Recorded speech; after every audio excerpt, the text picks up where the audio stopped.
সংৰক্ষিত বনাঞ্চলত এটা অনিয়ন্ত্ৰিত ডাম্পাৰে হাতীপোৱালি এটাক খুন্দিয়াই হত্যা কৰে আৰু হত্যা কৰাৰ পিছত ডাম্পাৰটো পলাই যায় কিন্তু পিছদিনাখনৰ পৰা আমি দেখা পাইছোঁ যে হাতীৰ মাতৃগৰাকী প্ৰতিদিনেই আহি এই শিশুটিৰ সমাধিস্থলত আহি মানে বহি থাকে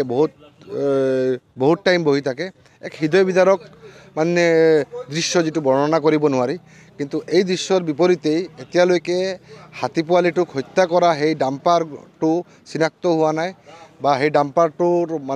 মানে যিজন চালক আছিল চালককো মানে কৰেক্ট কৰিব পৰা নাই গতিকে এই ক্ষেত্ৰত দমকা আৰক্ষীয়ে ক্ষিপ্ৰতাৰে তদন্ত কৰি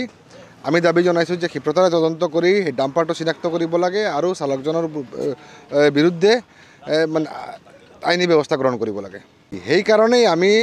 যোৱা বছৰ 2021 চনৰ পৰা লামডিং সংৰক্ষিত বনাঞ্চলৰ যি ৰাষ্ট্ৰীয় ঘাইপথ সম্প্ৰসাৰণৰ নামত প্ৰায় 6000 জোপা মানে গছ কাটিবলৈ লৈছিল তাৰ বিৰোধিতা কৰিছিলোঁ একমাত্ৰ এইটো কাৰণতেই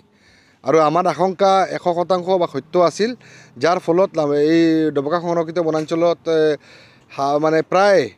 অনিয়ন্ত্ৰিত ডাম্পাৰ বিভিন্ন কোম্পানীৰ ডাম্পাৰবোৰে মানে অনিয়ন্ত্ৰিতভাৱে চলাচল কৰে যাৰ বাবে পৰিবহণ বিভাগে কোনো ধৰণৰ মানে নিয়ন্ত্ৰণ কৰিব পৰা নাই গতিকে ৰাইজে দাবী কৰিছে যে পৰিবহণ বিভাগে এই কোম্পানীৰ ডাম্পাৰসমূহক নিয়ন্ত্ৰণ কৰক আৰু এই সমগ্ৰ বিষয়টো মানে উচ্চপদস্থ মানে তদন্ত কৰি সেই ডাম্পাৰটো চিনাক্ত কৰিব লাগে আৰু ড্ৰাইভাৰৰ বিৰুদ্ধে বিহিত ব্যৱস্থা গ্ৰহণ কৰিব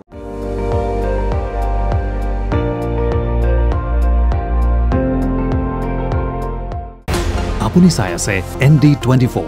সৰ্বশ্ৰেষ্ঠ নহয় সৰ্বোত্তমৰ দৌৰত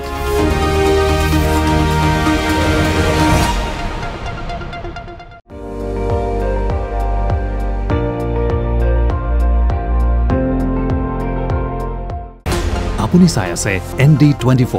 সৰ্বশ্ৰেষ্ঠ নহয় সৰ্বোত্তমৰ দৌৰত